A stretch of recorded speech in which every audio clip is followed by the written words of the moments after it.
لوان سالین داویه دا کار میجوانی لآکره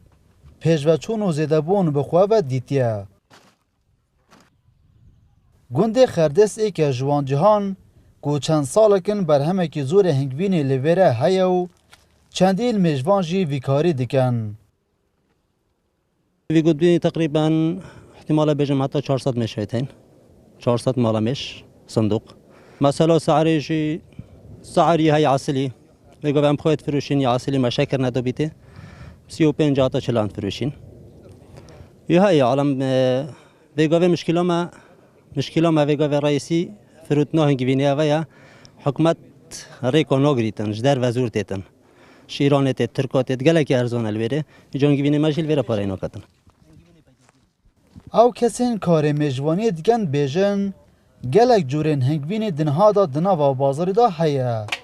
لیبچک جوانای اصلی و خمالی نیه و جبوی چارسریا نخوشان جی یه گنجایی نیه. طامو دشتی طامکه یا ویرا طامکه یا نهلی طامکه زیبارش طامکه کوستان طامکه هر جگی طامکه بس بو اصلی هنگوین قضا آکره هو منطقه زیبار خرفه زوری اصلیه زور گلک خاصتا منطقه زیباره گلکی باشه. لناوا بازار دا خواستگا زور لسر بر همه هنگوین خمالی هیا و دنها جدا 1 کیلو هنگوین خمالی به $100 امریکی دهتا فروتن. هنگوینی بومتت اغلبه گندای چیویا چیوی گوری و اردان و دورو برا جا هنگوینی های یک سعرک هل 20,000 30 40 50 60 حتی 100 خراب باشتره اوه چیوی هرچند آلیکاری بکار میجوانی نهاتیه کرن لیلگوری آمارن ریببریا چاندنا آکره سالانه پتر جه 45 تانین هنگوین خمالی لسنور ویدوری دکیویده دناوا بازاری دا. آمار تقریبا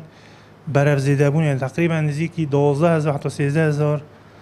میش میتین سالانه گیت حتی 45 حتی 50 تانا احتمال پترش بید و سال رجا میشا برافزیده بینیه. هبونا زنجیره چای که دریجو سروشت جوان باجور و گندن آکره ریخوشکره که سالانه هجمارکا زورا میجوانان میشن هنگوین خمالی به خودان بکن و بر همه که زور هنگوین بکویت دناوا بازاری دا و جان خوشی پیره ببن. دلبرین غازی کرسات نیوز آکره